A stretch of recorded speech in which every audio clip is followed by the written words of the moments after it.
আসসালামু আলাইকুম, good afternoon. সবাইকে আসার জন্য শুভেচ্ছা এবং ভালোবাসা। আমি পুষ্টিবিদ সায়রা পারভীন পপি, কাজ করছি নারায়ণগঞ্জ ডায়াবেটিস হসপিটালে এবং চেম্বার করছি বগুড়া ডায়াগনস্টিক সেন্টারে। শুরু করছি শুরুতে অ্যানিমিয়া বা রক্ত স্বল্পতা নিয়ে। আমরা সবাই অ্যানিমিয়া বা রক্ত স্বল্পতা নিয়ে কম বেশি জানি। প্রত্যেক মানুষের দেহে 100 সিসি রক্তে 15 গ্রাম হিমোগ্লোবিন থাকা উচিত। এটিকে আদর্শ মান হিসেবে ধরা হয়। রক্তের লোহিত কণিকা অথবা হিমোগ্লোবিন সংশ্লেষণে প্রয়োজন হয় আয়রন, প্রোটিন, ফলিক অ্যাসিড এবং ভিটামিন বি12। খাদ্যে এগুলো যেকোনো একটি যদি অভাব হয় তাহলে হিমোগ্লোবিন সংশ্লেষণে বিঘ্ন ঘটে, ফলে দেহে রক্ত স্বল্পতা বা অ্যানিমিয়া দেখা দেয়।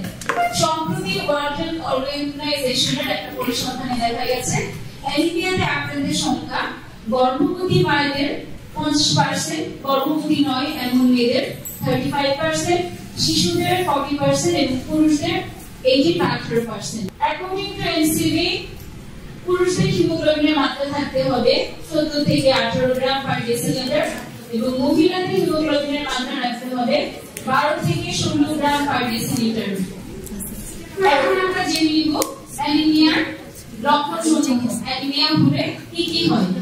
দুর্বলতা হতে পারে, অবসাদ হতে পারে, অস্থিরতা লাগে, অনিদ্রা বা মাথা ব্যথা থাকে, বিভ্রান্তি ও মেজাজ খিটখিটে থাকে, স্মৃতিশীলতা বা গ্ল্যামার্স কমে যায়, চোখে ক্লান্তির ছাপ পড়ে, স্মরণ শক্তি কমে যায়, শ্বাসকষ্ট হয়, চুল পড়ে যায়, দম ভেঙে যায়, দেহত্বক বিবর্ণ ও ফ্যাকাশে হয়ে যায়, ক্ষুধামন্দা এবং অরুচি হয়, কাজকর্মে উৎসাহ থাকে না, পড়াশোনায় মনোযোগটা কমে যায়।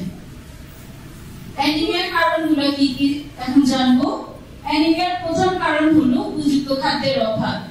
আমাদের দেহে প্রয়োজনীয় পরিমাণে আয়রন, ফলিক অ্যাসিড, ভিটামিন বি12 এর অভাব হলে অ্যানিমিয়া হয়। এছাড়া যে কোনো ধরনের আঘাত বা অ্যাক্সিডেন্টে, সন্তান প্রসবের সময়, গর্ভপাত হলে, মেয়েদের মাসিক ঋতুস্রাব ইত্যাদি কারণেও অ্যানিমিয়া হতে পারে।